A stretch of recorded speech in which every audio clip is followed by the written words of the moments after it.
This panel is made possible by View Conference, the world-class event on animation, VFX, games, AI, and much more. Our dates for 2026 are from the 12th to the 16th of October. We hope to see you in beautiful Turin, Italy, or online. For more information about View Conference, please visit viewconference.it. Hello, everyone. My name is Ramin Zahed. I'm the editor in chief of Animation Magazine, and I'm very honored to be your moderator today for the View Conference 2026 Oscar nominee panel. Uh, Woo! thank you all for being here on behalf of Maria Elena, the director, Maria Gutierrez, the director of the View Conference. I welcome you all. Thank you for joining us. And we have a very distinguished group of people here today. Our wonderful directors who are nominated for the Academy Awards are here.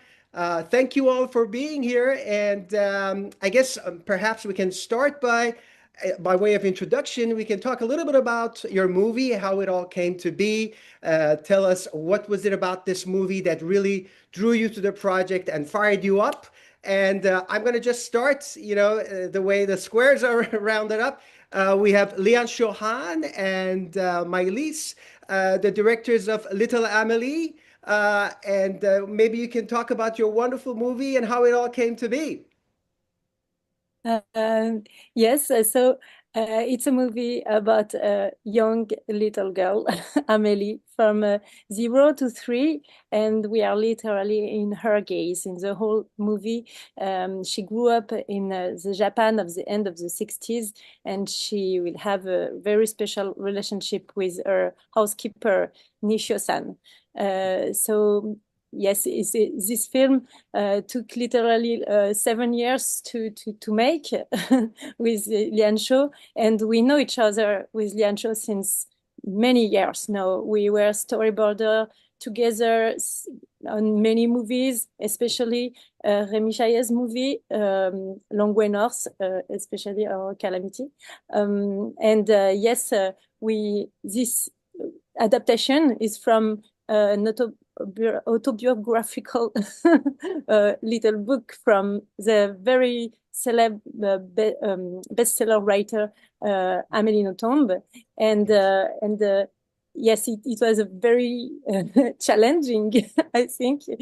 So it's very special for us because we really love to work very close to the character, and it was very important for us to work on a movie on the foundation of identity of a character, this very intercultural connection, and in this post-World War II situation was very the thing who reunite us together on this movie especially. Excellent, Yes. excellent. Lian Sho, do you have something to say? Yes, and of course, as Maëlys said, it's an adaptation from a book, and we started like 7, 8 years ago. And I offered the book to Maëlys because I discovered the book when I was actually 19, so yeah, many years ago. And I was 19, and I was not really a bookworm. I was more into pop culture like Japanese animation or video game. But I fell so much in love with this story, this 2.5-year-old Belgian girl born in Japan who believes she's God. And I felt already, wow, what a crazy concept. And I was so moved by her relationship with Nisho-san. And of course, in Japan, set in Japan, which a culture which I loved, and post World War II, because I discovered 3 years before The Grave of the Fireflies by Isao Takahata. It's my favorite movie, I would say. And of course, it has for me all the ingredients to probably make an animation movie, a white animation, because probably one of the first naive idea I had already at 19 is instead of walking on the water, because that's how she does on the beach scene sequence on the book in the book. No, she should open the water into like Jesus instead. And of course, so many years has passed because you're young and you don't believe it's going to happen. And of course, like Maëlys said, we met each other. And there was also an event that really, start everything. Is Maëlys has 3 kids today, but it was her first one, and I just had my first one too. And I realized actually, no, it's not only Amélie who believes she's got. Every kid believe their God. My boy was so difficult as a baby, so that's why I feel like more like that, and we feel like wow, it's actually more universal, this transition for a kid to from being the center of the universe until he understands, that it's actually part of it. Yes. Very good. Very good. All right. And next up, we have Domi and Madeline. You're going to talk about your wonderful movie, Pixar movie Elio, and our little boy who is a little misfit and goes into space. Tell us all about how you got involved with the project and what was it about this project that really fired you up? Yeah, we had sort of a strange path to this project. This movie was originally Adrian Molina's conceit, and it has stayed the same. That conceit of what if a little boy is abducted by aliens and then mistaken for the leader of Earth.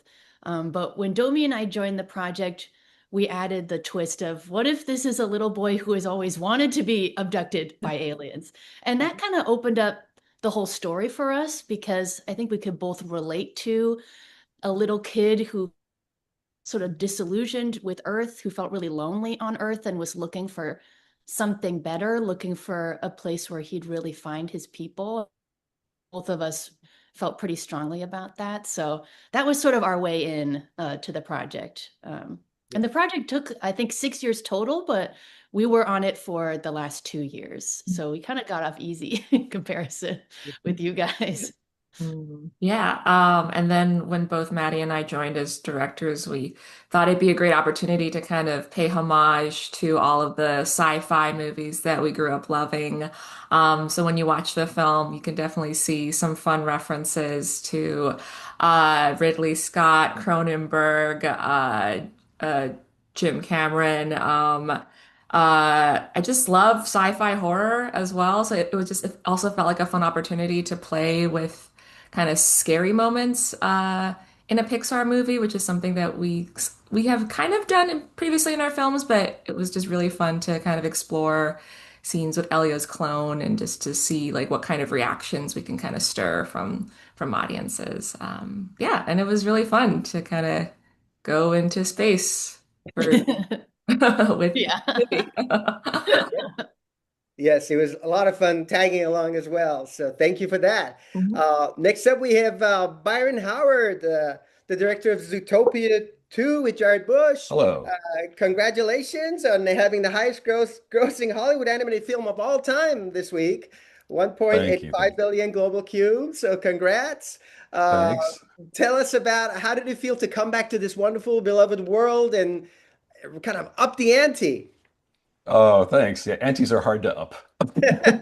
I think it's amazing because these stories, the Zootopia stories, are really stories about partnership. And Jared and I have been partners for almost 15 years. It's crazy. Like the time has really whipped by. And I met him as the writer on the first Zootopia, and I interviewed a few people to be our writer. And I sat down with Jared, and he was like my long lost brother. We have all this weird stuff in common. We both play trombone. We love snickerdoodle cookies. We're afraid of heights. Both born in Asia. I was born in Japan. He was also born in Asia, and we had all these strange coincidences, but we're also very different. And I think that's where we've kind of thrived over the years. And honestly, for us, Zootopia, the whole world of it was a dream project. We had a lot of autonomy in creating the world to do something that we loved. Like we grew up loving animals. We love research. We spent years on that film doing research, years on this one doing research. But the world of animals as a mirror to human society really it just kind of the story told us what it wanted to be, both in the first one and the second one. And so to jump back in after almost 10 years, I think in a couple days we have our anniversary of the release of the first film, but to kind of jump back in after nearly a decade with a lot of the people that I made the first film with, but also brand new generation of filmmakers. Some folks who were in school when they saw the first film and came to Disney because they loved that world and wanted to be a part of it. It's a real honor, honestly. Like all of these teams. And also, congrats, I got to say, I love all your guys' films. I love that they're all so different and the stories behind them are so different. The styles are different. And if anything, the public should be maybe more aware of like how great our teams are on all these films. Everyone works so hard and they're so talented. But for Zootopia 2, kind of being able to jump back in, kind of, go back in and, as the first film talked about bias, this film talks about differences and powerful people who will try to separate us, and how our leaders should really be taking care of us and really looking out for us, and power should be used for the benefit of people and not their detriment. So I think it's really these films, I think, tend to be timely because these are problems that continue in the world, unfortunately. But I think ultimately what we try to do with the movies is not make them messagey. We try to make them a really fun ride, a lot of entertainment, a lot of great characters, and hopefully not wrap it up in too pretty of a bow at the end by saying, like, this is a really tough ride that we're all going through, but I think, holding each other closer is gonna get us through it. And we have an amazing cast. Our casting director Grace just got the Artios Award for casting a movie with 71 speaking roles, which is crazy. Our leads are insanely talented, so we owe a lot to a lot of really great people who are actually great souls, and the family keeps getting bigger and bigger. So it's my honor to jump back in, and so happy to be included with this group. So thank you. Thank you, Byron. Thanks for making this great movie. Yeah. And next up, we have Hugo Bienvenu. Congratulations on winning the César for Best Animated Feature last night. Congratulations. How you feeling? Are you hungover? A little bit? Yeah, I didn't sleep for 48 hours now, so Ah. a bit tired because anyway. Okay, so Uh, can you talk I about want Arco and your stupor? Yeah, and me, it began in the first. It always comes from what I see of reality, you know. And in 2019, I felt like I'm a science fiction writer myself, and in 2019, I felt like we were getting to live in a really bad science fiction movie at that time. So, and it appeared to me that maybe science fiction, in a way, was responsible of what we go through now, and it was clear to me at that point, and I said to me, maybe it's our responsibility as storytellers and sci-fi storytellers today to spread better things in the future if we want them to happen. Because as we've seen, like bad ideas brought us here, and it's our job to bring maybe better ideas. So so I started working on that, and also the world was getting tense at that time and hard. In 2020, COVID happened, you know, and needed tenderness, I needed softness. So the project became to to do a hug to persons that would see the movie. And then we began like writing with my partner Felix, and I was doing the storyboards at the same time. And after 3 years and a half, 2 years and a half, we had like all the all the script, and I had done all the storyboards kind of like this, you know. And then and but nobody trusted the movie, and everybody told me like it was never gonna happen.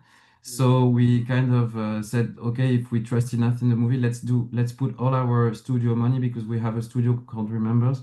So we put all our money to do an animatic, and after 6 months we were broke, and but we had 45 minutes of the animatic, and then we showed it to Natalie Portman and Sophie Mass, and they got on board, and they put the rest of the money to do the animatic, and to protect the idea that was not it was fragile, but that's what we wanted, to keep this fragileness, and not going strong, and doing like, I don't know, like in every, you know, time travel movie, big effects, big, you know, we wanted to stay at the to protect the core of the idea, the simplicity of it, and the poetic of it. So we were really lucky having them like also to help us protect what was the movie. And then after this, we launched the animation, and we finished it in 12 months. And yeah, that's how it got. So 5 years something, and I had two kids during the production, so it was a really intense 5 years. That's to say the least. Well, Yeah, congratulations on the movie and thank for you. telling us about it. Thank you. And last but not least, we have this small movie that nobody has heard about. Maggie Kang and Chris Applehans are going to tell us about their wonderful, record-breaking, 10 Annie winning K-pop Demon Hunters. Welcome back, you guys. And Thank you. congratulations again for the Thank success of the you. movie. Maybe we can just talk again about how this movie came to be and how you guys worked together to make this dynamic original story come to life. Yeah, Yep. I kind of grew up in animation. I started in my 20s in this business, and I think the movie is just a collection of things that I feel and ideas that I feel like were kind of missing for me in the that was coming out of the industry. So representation, artistic style, sensibility. And that kind of came from like me growing up in Toronto as a Korean person. I felt like a minority Asian, I would say, because all my friends were Chinese, and they had movies like Mulan and just representation that they were seeing from film. And I felt like as a Korean person, I wasn't getting that. And so I really wanted to create something that really honored our tradition and our culture to the fullest. And that meant featuring a Korean cast, which we ultimately did, and in our film, which I'm very, very proud of.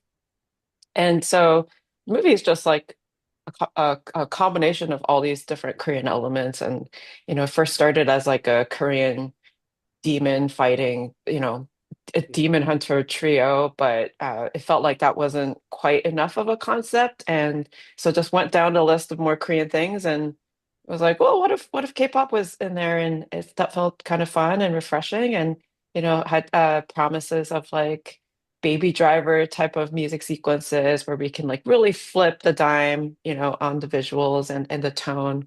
And so yeah, it just felt like a really good opportunity to make something different and also feature a different kind of female superhero that I felt like we haven't seen. Women who are really beautiful and badass, but also have depth, darkness, insecurities, who love food, who love boys.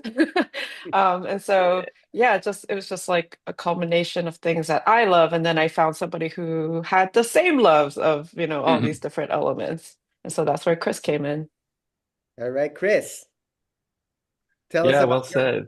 journey. I mean, I do love just listening to this panel. I love how personal and just what a deep motivation everybody has for making these films and stories and how much they are thinking about the world and trying to reflect that in these films. I grew up as a musician, probably loved that and did it before I ever drew or wrote. So this film was a really incredible opportunity to bring everything I had learned as a writer and a filmmaker together with that.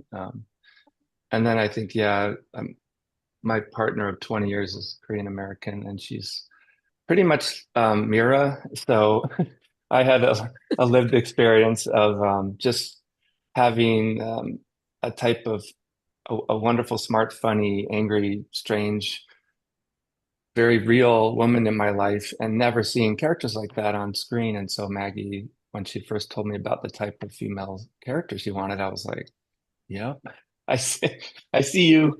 And it was a joy to bring it to life. But I think it was also, as we got deeper in the story, it became a lot about stuff that everybody here is touching on, which is sort of the frailties that we have as humans and how do we choose to handle those? Do we view them in ourselves and each other's as a source of weakness, as something to exploit? Do we view them as something that can actually bring us closer and create empathy? And so I I was really it was really moving to sort of get deeper as we worked harder on understanding these characters and their journey and a lot of personal stuff. I think for both Maggie and I really informed that and then you put it out in the world and hopefully you see other people seeing themselves and maybe getting some conviction or some strength from a similar journey and the characters who show them an admirable way to handle that stuff. Excellent. Excellent. Thank you for that. By the way, we are taking questions from the audience. We have thousands of people around the world watching us, so feel free to text, email your questions, and we'll get to them at the end of the panel. So thank you for everyone for joining. Our next question is about kind of this process, the learning process you went through, this massive projects. All of you have been working on these movies for many years. What are you going to take away to your next big project or a small indie project, whatever you're going to work on next? What was the biggest lesson you learned from the experience about collaboration and animation in general? Domi, you're in the corner. Would you like to go first? Yes, the biggest lesson. Just keep going. Yeah. And just be open to adapting and unexpected things that come up. And also just I think the animation process, the creative process is inherently messy and unpredictable. And you kind of just as a creative, you just have to accept Mhm. that and be comfortable in the uncomfortable. And we're perfectionists kind of deep down. Like we want our work to be perfect. We want it to resonate. But I Mhm. think like just it's like nothing is perfect. Life isn't perfect.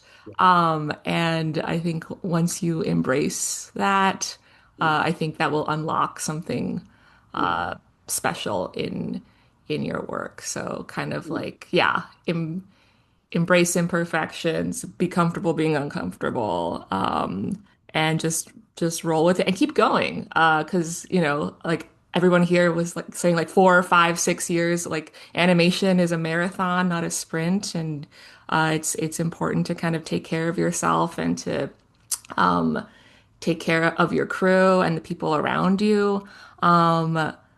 It was funny, like I came across this random quote once while we were in the thick of Elio. I think it was from like Maya Angelou, and this is so corny, but it really did move me. But she was saying something like, people will forget what you've done, but they'll never forget how you made them feel. And that really resonated with me, and kind of helped guide me through this kind of crazy process because like Maddie said, it was a short stint for us, but it was kind of like we were parachuted into a essentially like uh, a war zone, and we were like Yeah. given like Yeah. a helmet and like a weapon and like a map, and that's like kind of blurry, and you're like, go save the princess there, and we're like, what? What's happening? Um, so yeah, I mean, I think this whole process has definitely been an Yeah. exercise in that and just rolling with the punches and then like, like really taking care of yourself and your crew. Yeah. Nice. Nice. Madeline. Oh yeah. I mean, I this was my very first time directing a feature. I directed a Yeah. Spark short, which was 2D animated, so not the same pipeline. It Mhm. only took 6 months to make. And I storyboarded the whole thing myself. So I've never really experienced the level of gigantic hundreds of people collaboration that was in store for us. Mhm. And I think when I first joined, I was trusting Adrian and Domi and Pete Doctor, all these people who were like, "You got this, Maddie, you can do it." But during the process, there were so many moments where I just felt like I'm not a natural leader. I'm a storyboard artist. Like I don't know what's going on. Yeah. And over the years, I think I learned how to just trust that the people on the team wanted to work with me. They liked working with Domi and I, and it was okay to take up the space that I had been placed in. For me, it was a lot of confidence building. I don't know. When I started in animation, there were really no female directors at all. So I didn't have any sense that that would be where I would end up and that would be my goal. So Mhm. I felt pretty out of my element at first. But now that it's over, I feel more confident that I can do it. It'll be different than the way Domi does it or the way Pete Doctor would do it, but I think that's what I took away the most was that I do have my own voice. Great. Great. Well, we're glad you shared your voice with us in this one. Thank you so much. All right. Mylis, would you like to tell us about your learning experience on this movie? You and Liang Shaw. And yes, for us, I think it depends all the project, but in France, when we make a very little independent movie and without many budget, everything is really precise. We are just have a lot of anticipation of all the situations, and even we are very expert in that with Liancho. We know our team, our graphic family since many years, so it was easy for us to manufacture. But for the structure, narrative structure of a movie, of an adaptation, was pretty new for us, and this was our biggest experience in this movie for us too. It's because we have this emulation together. We know we have to work with people every time to challenge ideas and everything. It's very important to learn from everybody. And for me, it was even more important to be more anticipative and precise, because on this movie, it was very intense, the narrative part. We took like 5 years of the 7 years to analyze, write, rewrite, and finally manufacture the movie. It was very fast, like in 15 months, but we know each other by heart with everyone, so it was cool. And we love to work on the final script writing version. And after, I had a moment very intense and horrible for me. That was to cut 20 minutes of 86 minutes of the movie, and the movie works well.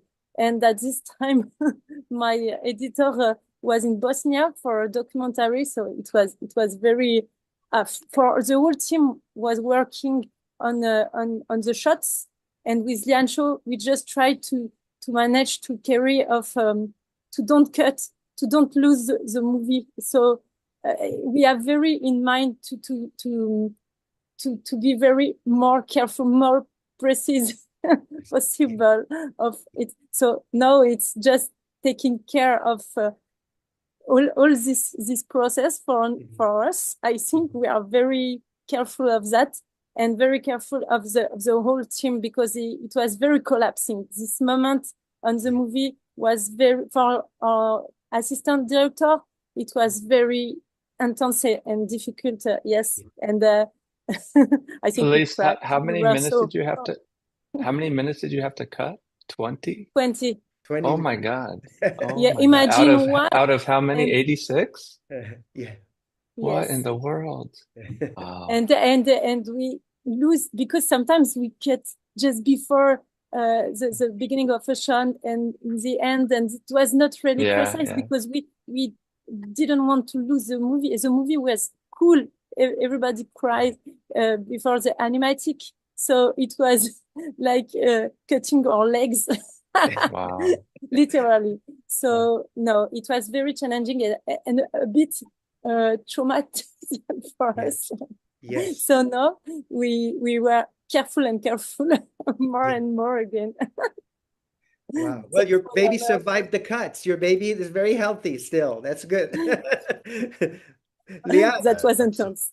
Yeah, it was definitely a roller coaster those 7 years, and like Miley said, we were so lucky to have this wonderful artistic but also production team, family, and this movie, Little Amelie, is probably the accomplishment after, I would say, 15 years of collaboration, since Long Way North and Calamity, all the same artists. And of course, we have to talk about our friend and co-screenwriter and production designer, Eddie Noel, who was really one of the structure also of the movie. And there are so many people, amazing people we could trust and learn a lot. And also, of course, like Miley said, was a huge obstacles.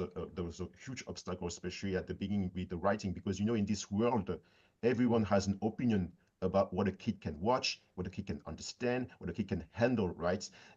But with Miley's, we believe that kids can understand more than what we think. We just have to find the right angle, instead of hiding stuff, like, no, you're too small, you're too young to understand, it's not for you, right? And for us, it was important because of course the book is not a book for kids. It's very adult, so there's a lot of mature themes like death and grief and things like that. But with Maëlys, we grew up with that, with those mature things as a kid. We watch a lot of Japanese animation. So I would say, yeah, one of the main obstacles is to fight those voices, who say, no, we're gonna cut that because kids don't understand World War II, when the two women are arguing, they don't understand World War II. Of course, they don't understand World War II. They haven't studied that at school. They're just 5, 6, but they will feel the tension between when they argue, the tension that you want as a kid, when you could hear your parents arguing, you don't know what they're talking about, but you feel the tension. And we believed, Maïs and the whole team, that yeah, we shouldn't cut this moment, so because the kids, they won't get lost, they will still feel it, and that's very important. They won't maybe understand things in a, let's say, intelligible way, but emotionally, they would definitely take all of it, So I would say, yeah, I think, and luckily with Maïs, we stood up, we resist, Of course, we have to make compromise, of course, a lot, because it's a huge balance, because the book was sometimes very graphic in the descriptions of the violence, of war, But yeah, it was a huge battle, We had many scars, and yeah, I would say, just like what Domi and Madeline has said, yeah, it's a lot of, yeah, it's you just have to keep going, take the bullets, of try to avoid some of them, and keep going, because we have this fantastic team, all together, to go until the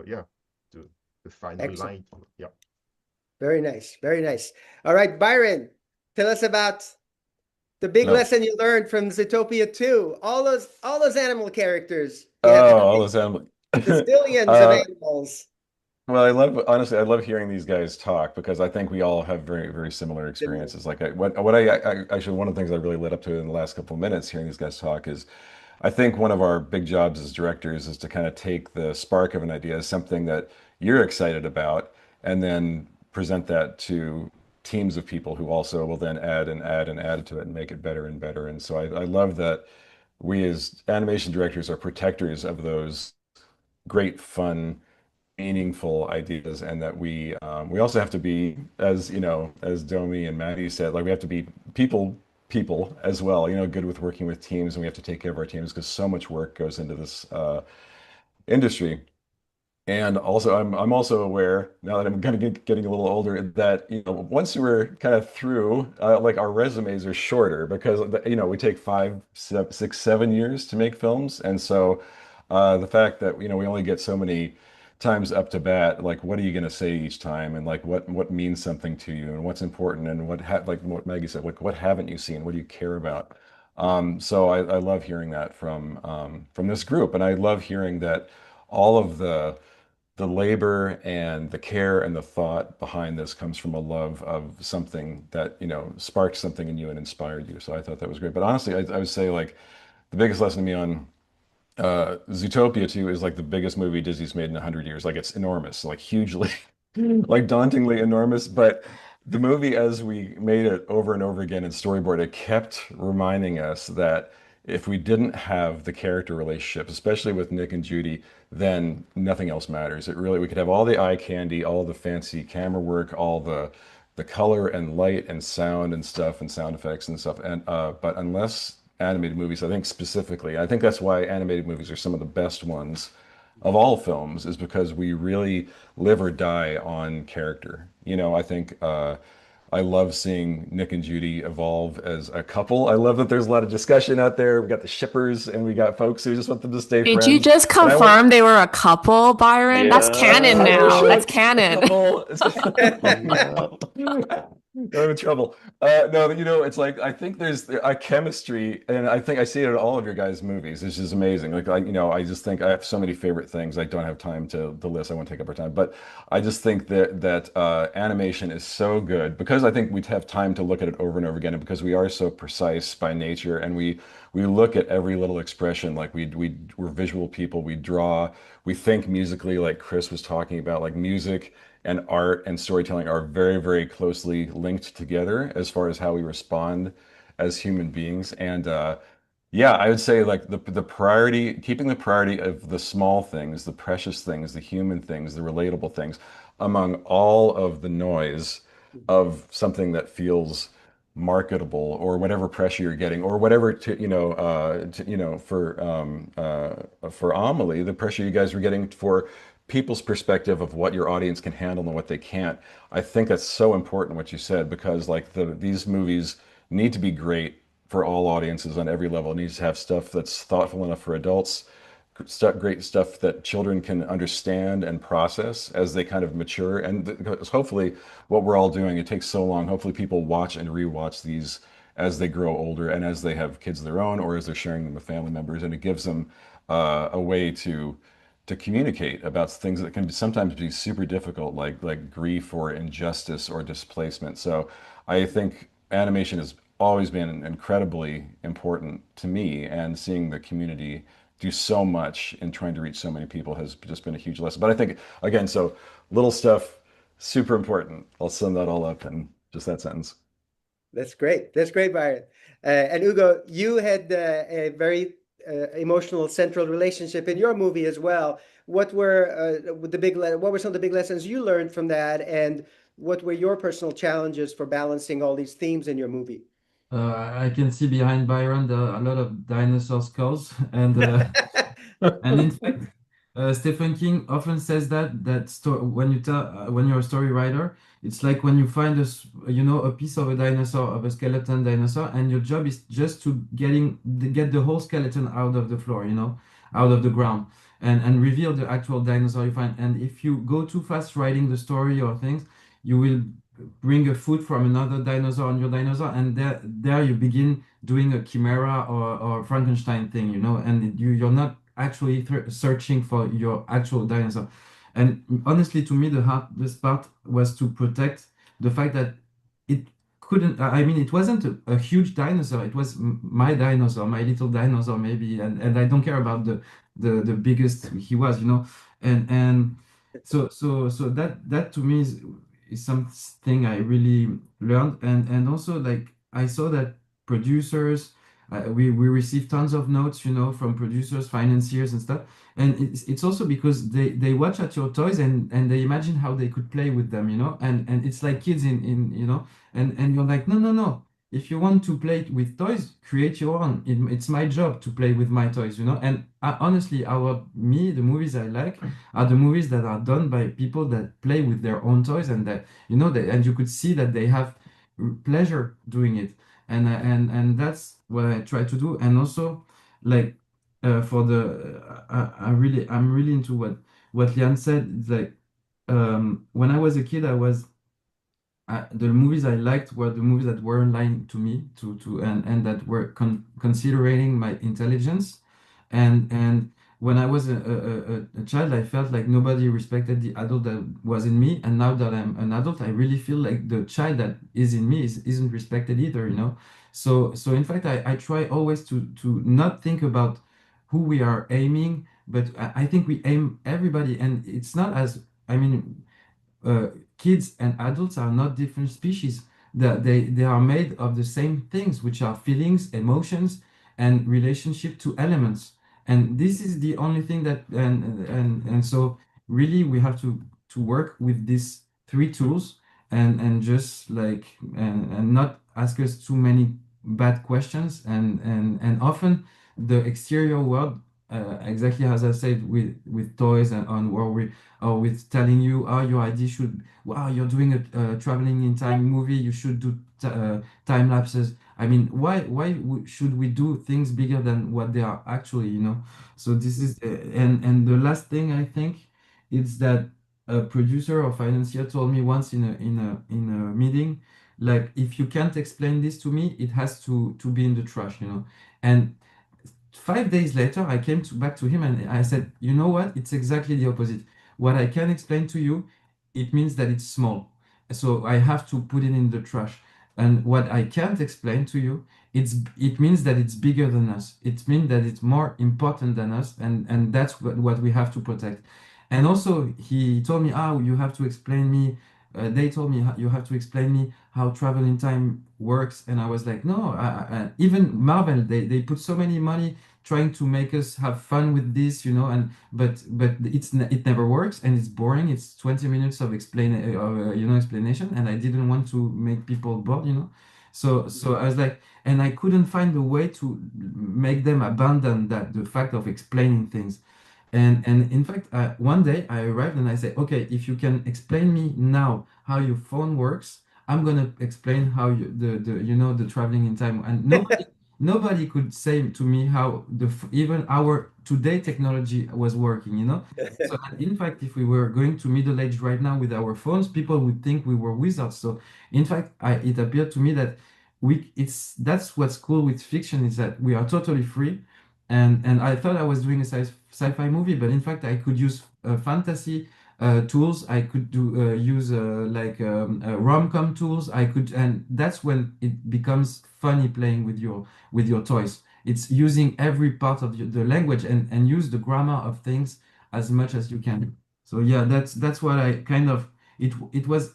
I had it intuitively, you know, but now I know what I have to do next if I have to fight for something. All right. Ignore the financiers. We don't need them.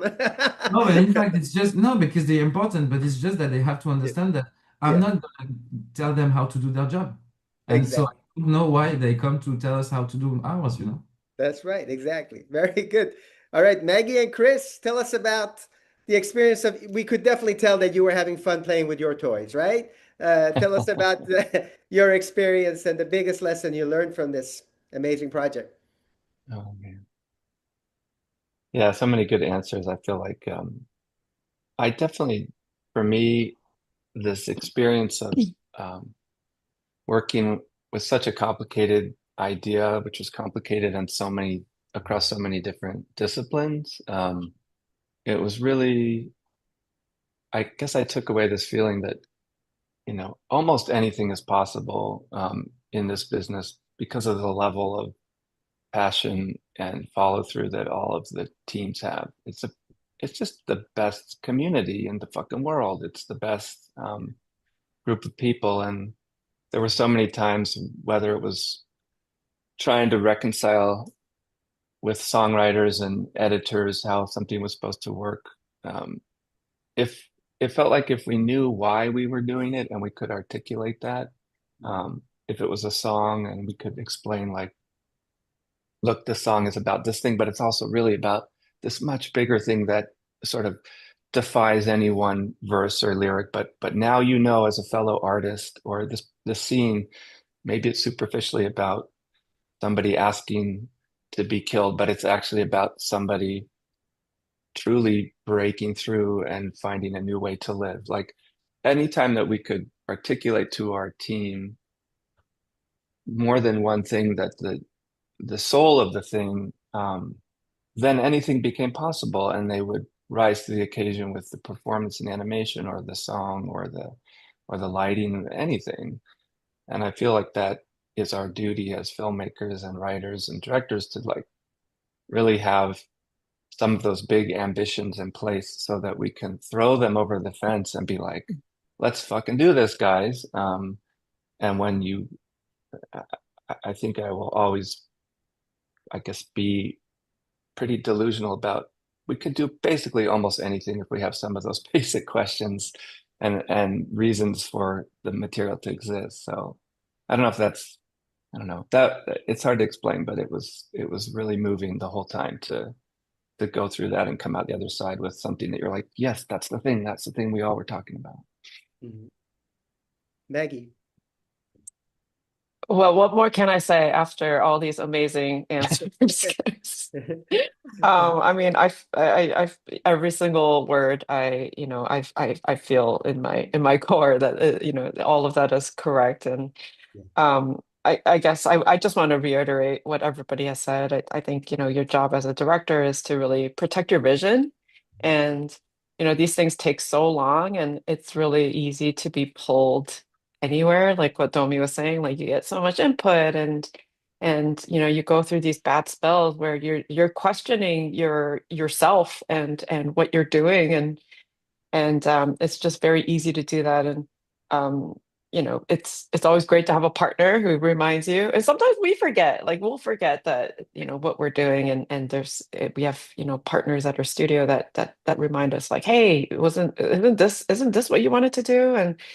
And so it's hard, but there are times when I've kind of had to step back and think to myself, like, what was the spark that really wanted me to make this thing and to dedicate all of these years of my life into this? And when I constantly try to remind myself of that spark, and then like Chris is saying, if you're able to explain and not just say like, well, I want it this way, or we think this is how it should go. If you're able to explain on a story level and on a character level why something needs to happen, or why we're fighting for certain ideas, then it felt like we were able to preserve those things, and it's really difficult. And it's making, especially making like bigger movies that have bigger budgets. You have so many more cooks in the kitchen, and it's so easy for some things to get, the edges get shaved off. But there's these fights that you have to kind of fight to preserve your voice, and it's scary. It's really scary to fight for those things because you don't know, you don't, you might believe in this, and it might still be driven by character and what the movie needs, but ultimately it's really scary to stand by those decisions as well. But you kind of have to like lean into that fear, and it's almost like a roller coaster ride where you're like, okay, we're just gonna go. Let's do it. Well, thank you for taking us along that roller coaster ride. It's been Raman, really I fun. love how whenever we talk about fear and self-doubt, everyone on this call just has a giant grin, like, yeah. Full of it. We're Yeah. full of fear, full of Now, fear. we have a lot of questions from the audiences, and I want to like condense all of them into one big question for you all. We have a lot of students, a lot of people getting into animation for the first time, a lot of people worried about the state of animation and AI and what they should do with their lives. And you are their role models. You're like their golden heroes. So tell us, what kind of advice would you give these people who are confused about the ever-changing state of animation right now? You guys make great movies regardless of the crazy times we're living in. Tell us, like, give them some advice, leave them with something positive that they can keep in their hearts and move forward with their careers, and give them how to pitch the next project with Oh, positivity and energy. Who wants to go I'll first? I'll I'm just I'll gonna let start it. because it's such an easy question. I'll Yeah. take it. Yeah, no problem. I was just gonna say I listened to this interview and it kind of, I don't know how long this will last, but it made me feel better. Someone was trying to explain the way AI works, which is obviously something that feels existentially, you know, tricky and scary. But essentially, it's very good at. It's essentially an incredibly powerful sort of pattern recognizer, and so it's able to sort of digest everything that we've made as artists and writers, and then figure out the patterns and mimic those pretty well, pretty amazing and scary. But I think you can see from everybody talking today on this panel, like uh, probably the thing that made us all motivated to tell the stories we're telling and finish them exactly the way that we believed in them was that we weren't following a particular pattern. Lots of principles, lots of rules about writing and structure that can help you. But fundamentally, as storytellers and artists, it's our job to extract something from the world and represent it in a new way, always. That's literally the only thing we personally have to offer is a personal point of view. So in some ways, I think the challenge, which I really admired all these young students who are, I think, incredibly talented and incredibly motivated. The challenge for all of you guys will be not just to develop the skills, but to develop a point of view and be able to assess the world and pull your understanding of it out and represent that, because that's still as long as we're not just copying the past, we will always have that to offer, and that's something at least now that the machines can't do. So it's a different task than just getting good at the skills, which you need to do anyways. But I think it's probably good to be trying to do that anyways, even when you're a student. Mhm. Excellent. Who wants to go next? the profound question. I would like to make a suggestion to most youngsters who are in, working the digital age. We take a lot of meetings with story artists and visual development artists and just all across the board artists, and a lot of it is virtual, and um I just think there's this kind of magic that happens when people are physically together in the room. And so I would suggest like creating community, and if it even if it's impossible to be physically together, like there's because art can be a very like artists are or we like to be like just sit there and do kind of things on our own and create, and art is just meant to be shared, and it's meant to be a shared experience, especially the kind of art that we create with it's film. And so and that's really the only way you can really grow, is to share your art. It's scary, but like I guess the lesson of today is like scary is good. Be scared. Share, you need to share that with people, get the feedback, and that's the only way that you can develop your skills, your sensibilities, and really get to know like what ticks other people, like it's not just about you, it's about like making that connection with other artists and other people in general. So I would say like it's scary, but share your work, build community, and go out there and experience the world. And, like Chris is saying, take all that and bring your perspective to the art that you're creating. Beautiful, beautiful. Who else wants to take a stab at offering advice? Well, I'll chime Survival. in. I'm like writing down notes because I'm like, this is such good advice, Chris and Maggie. This is a good reminder for myself too. No, I just want to echo what Chris was saying too about like the whole AI of it all. I mean, look, like tools are always going to change and evolve. We saw it with like from the jump from 2D to 3D, Yeah. and how AI is just people are like, it's here in various ways, and we can pick and choose like how we want to use it. We can like be like, no, we don't want to use it at all, or we will have no choice and have to implement it in some way in our process. But I wouldn't like it's futile to worry about that as a student, as an artist. Like that's something that you can't control. What you can control is like how you tell your story, like how like what you want to express, like the fundamentals of great storytelling. I don't think that will ever Yeah. change. Like it hasn't changed for thousands and thousands of years. Like that will always it will always be about making audiences care about a character, an idea, a theme, and the tools around it will change, but the fundamentals of story will always kind of be there. So I would just say focus on that. Focus on trying to like utilize those principal like fundamentals of storytelling, and also like I would say like be too much, like Maggie said, like be like embrace like the scary, like be too much. And I always try to like get the note of like you're always gonna get notes, but the note of like oh it's too much, like pull back. Like it's always better to get the note of like pull back versus like more. So like always just go for it. Like shoot for the sun, land on the moon. And because like these movies, these stories, like animation just takes so long. And you want to make as big of an impact as possible. Like you want to make all of, the effort and blood and sweat and tears you pour into it. Like you want to make it count.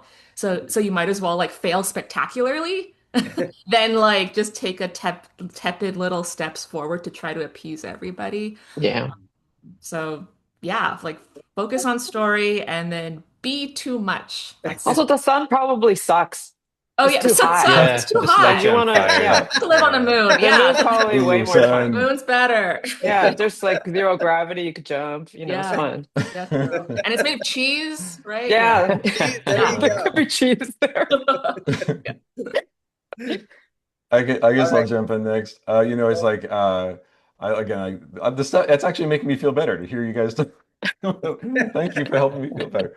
But honestly, I would say, especially for students and people coming up and just getting into the industry, there is a joy in creating things and learning things, and doing a drawing, or I'm a musician like Chris, just like learning how to do something better and creating something, and then sitting back and listening to it or looking at it and being proud of that. And I think that's with the prompt AI thing. It's amazing what it can do, but I get no gratification out of typing a prompt into a computer and seeing what a machine did. There's nothing that I've contributed to that. But when I was kind of growing up and getting interested in animation in the first place, there were films that I admired, storytelling, and I liked Kubrick and Spielberg. And then when I got into animation, I loved Little Mermaid, and Roger Rabbit got me into this industry. And then when I met Glenn Keane for the first time and saw how not only is he an amazing artist, but he's an amazing teacher. Like, he's so giving, and he was having so much fun in doing those drawings. He loved it. Glenn isn't an animator because I don't know, he's trying to win awards or anything like that. He's really doing it out of the love of it, and that love translated to the people he mentored, including Aaron Blaise, who taught me, and what I learned from Glenn on Tangled. So I think just like connect to people, like Maggie said, like get in with other artists, other storytellers, take that admiration you feel and let that grow in you. No one, no matter where AI goes, no one is ever going to tell you guys to stop creating. You have every right as a human being to create anything and everything you want in the way you want.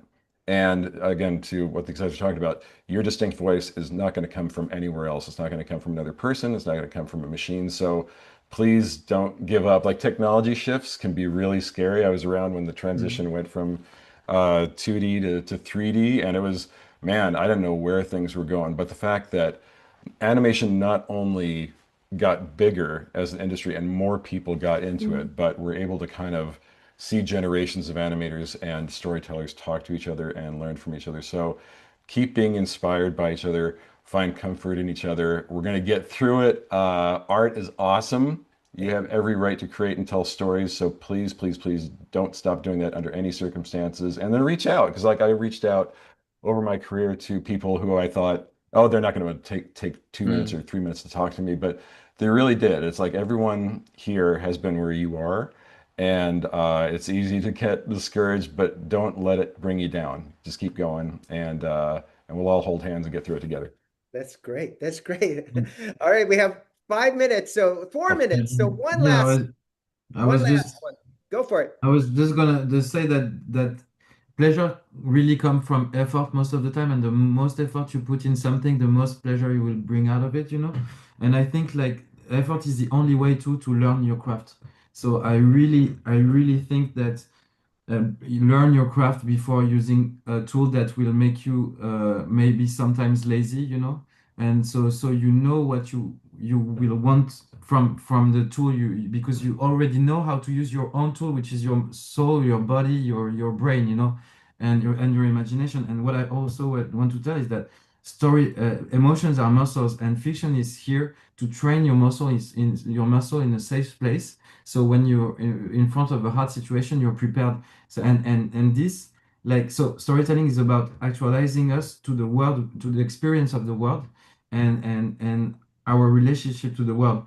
And I think like machine doesn't have any experience of the world, so they won't be able to speak for us and to do that, the work that we do of just. And so yeah, and that, I think that's why we really have to learn first the craft and go to things that feel hard, because this is the moment when you know your craft, when you get your craft, you know. And to me, the danger is going straight to AI and not going in the intimacy of your craft. And I think if I can add something to Hugo, we have to make mistakes in life.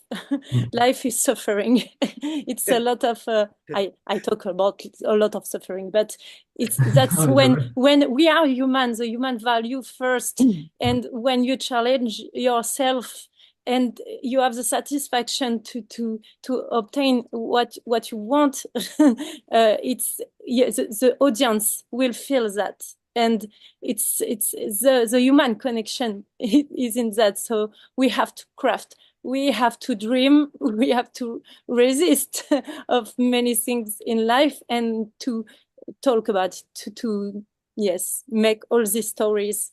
That's why it's magnificent. All the film we have just right now this year talk about awareness about our society now and our suffering and our yes, our our connection with others. So I think human value first, always. Great. Yeah, I just don't want to know. bounce. Oh, sorry. That's a wonderful place to stop. Thank you all for suffering for us, suffering for your art, and making We had It's some magical. pressure. It's magical. yeah, We love we to feel it. suffer. We We feel it. We love all, the pain. We love it. it's a very French Animation is concept, right? pain. Yeah. So, suffering for your art. Yeah, we I think all love artists that. just love pain, right? Yes. Yeah. Well, I want to thank all of you. You're all winners in our book, and keep creating beautiful art and keep connecting and just keep your beautiful souls and human souls. And I want to thank you all. I want to thank Maria Elena for putting together this Zoom together for you. View conference is going to be at beautiful Torino, Italy, October 12th to 16th. I hope we can all go there. And if you can't go there, just watch Maria Elena's videos online. And thank you, everybody, and have a wonderful next month, the final round of the awards. And then you can go back and just create art and suffer some more. Suffering. Yay, suffering. Thank you, Yay, everybody. suffering. Thanks for Thank me. you. Great to see Bye-bye. you Thanks, everybody. guys. Bye. Thanks, Congratulations. Julie. Thank you. Bye. Good to see Bye. you.